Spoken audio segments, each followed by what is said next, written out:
Salam sejahtera. Selamat datang dalam video pembelajaran dasar-dasar statistika.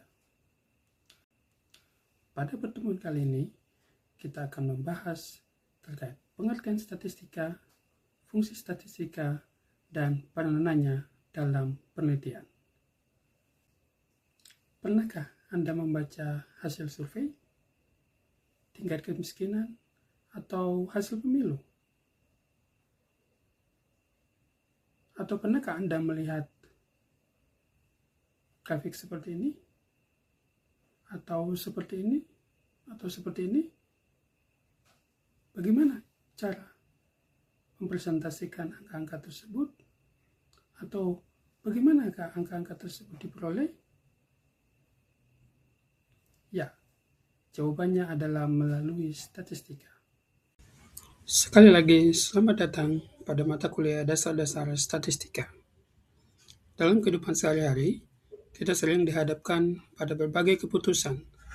Sebagai calon pendidik dan peneliti, kita juga dituntut untuk menghasilkan keputusan dan kesimpulan yang didasarkan pada data, bukan sekadar asumsi atau pemikiran.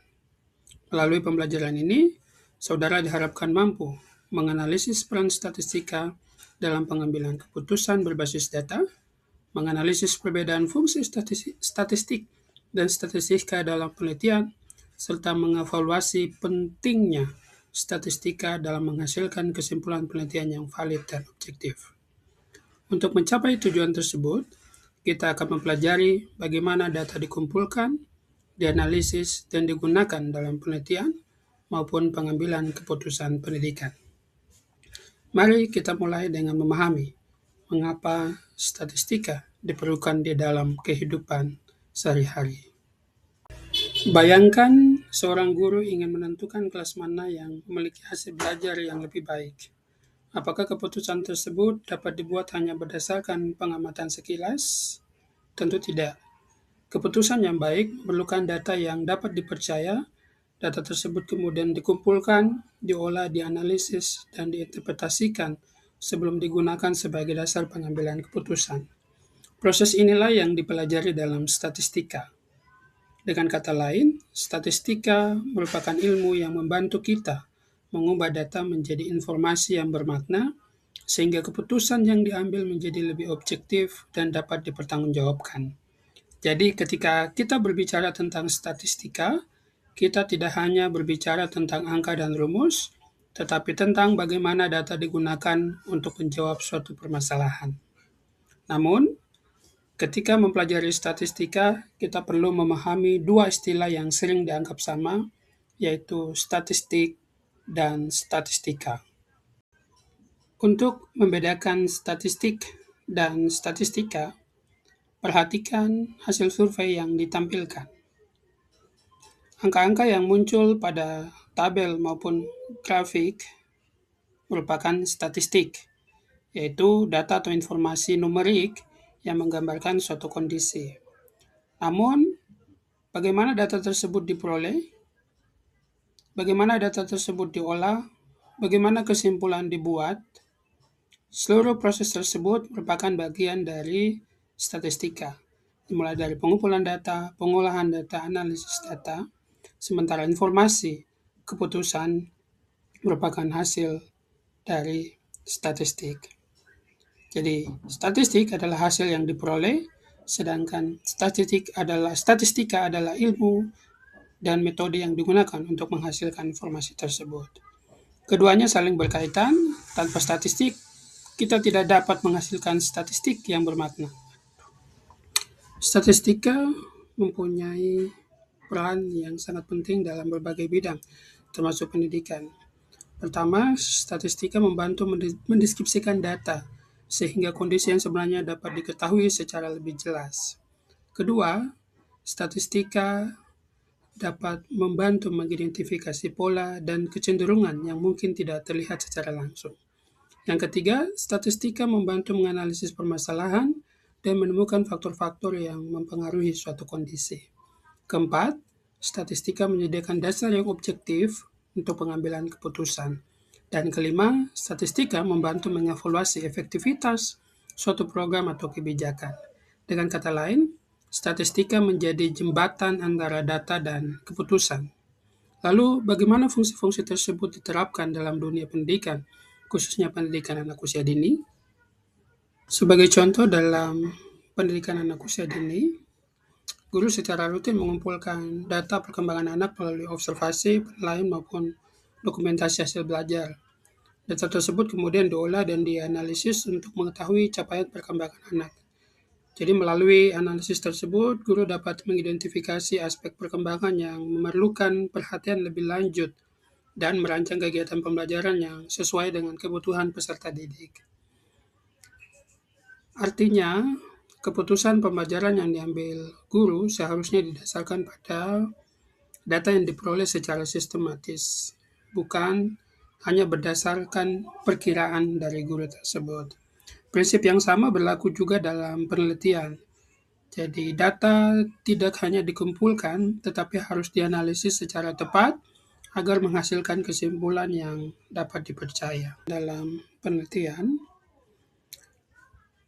pada hampir seluruh tahapan proses penelitian, dimulai dari pengumpulan data, pengolahan data, analisis data, hingga penarikan kesimpulan. Melalui statistika, peneliti dapat menentukan apakah suatu temuan benar-benar didukung oleh data atau hanya terjadi karena kebetulan. Oleh karena itu, penggunaan teknik analisis yang tepat menjadi sangat penting. Kesalahan dalam analisis dapat menyebabkan kesimpulan yang bias, keputusan yang tidak tepat, dan rekomendasi yang kurang akurat. Sebaliknya, analisis yang tepat akan menghasilkan temuan yang valid dan dapat dipertanggungjawabkan secara ilmiah. Sehingga untuk memahami hal tersebut lebih jelas, mari kita perhatikan sebuah contoh penelitian sederhana.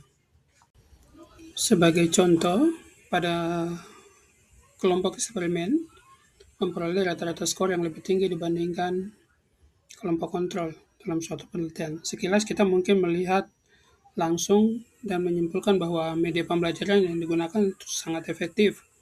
Namun sebagai peneliti, kita perlu berpikir lebih kritis.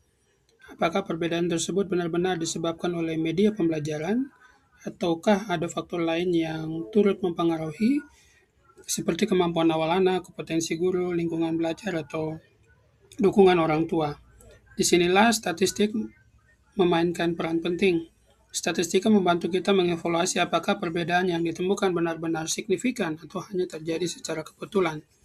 Dengan demikian, kesimpulan penelitian tidak dibuat berdasarkan dugaan, tetapi berdasarkan bukti yang dianalisis secara ilmiah. Dalam praktik penelitian, teknik statistika yang digunakan juga berbeda-beda sesuai dengan tujuan penelitian. Secara umum, statistika dibedakan menjadi statistik deskriptif dan statistika inferensial. Statistika deskriptif digunakan untuk menggambarkan atau merangkum data sebagaimana adanya. Misalnya ketika peneliti ingin mengetahui rata-rata persentase atau distribusi suatu data. Sementara itu, statistika inferensial digunakan ketika peneliti ingin menguji hipotesis atau menarik kesimpulan yang lebih luas dari sampel ke populasi. Dengan kata lain, statistika deskriptif membantu kita memahami kondisi data, sedangkan statistika inferensial membantu kita membuat keputusan dan kesimpulan berdasarkan data tersebut. Oleh karena itu, pemilihan jenis statistika harus disesuaikan dengan tujuan penelitian yang ingin dicapai. Sekarang mari kita rangkum seluruh materi yang telah dipelajari. Masuk pada tahapan akhir, mari sama-sama kita merefleksikan materi yang sudah dipelajari. Jadi, melalui pembelajaran ini kita dapat melihat bahwa statistika bukan sekedar kumpulan angka, tabel, grafik, atau rumus perhitungan, dan juga statistika merupakan alat yang membantu kita mengubah data menjadi informasi yang bermakna. Melalui statistika, data dapat dianalisis, berbagai permasalahan dapat dievaluasi, dan keputusan dapat dibuat secara lebih objektif.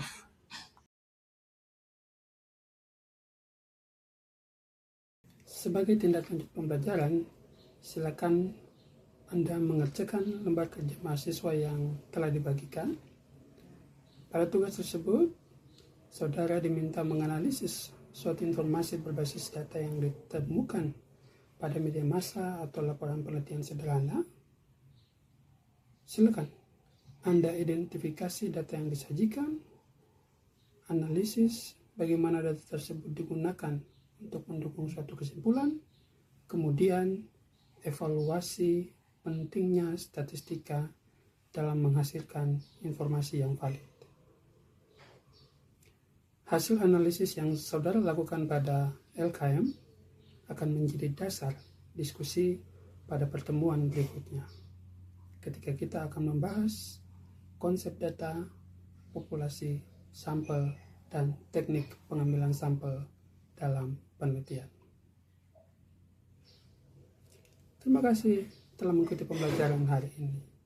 Selamat mengerjakan LKM dan sampai bertemu pada pertemuan berikutnya.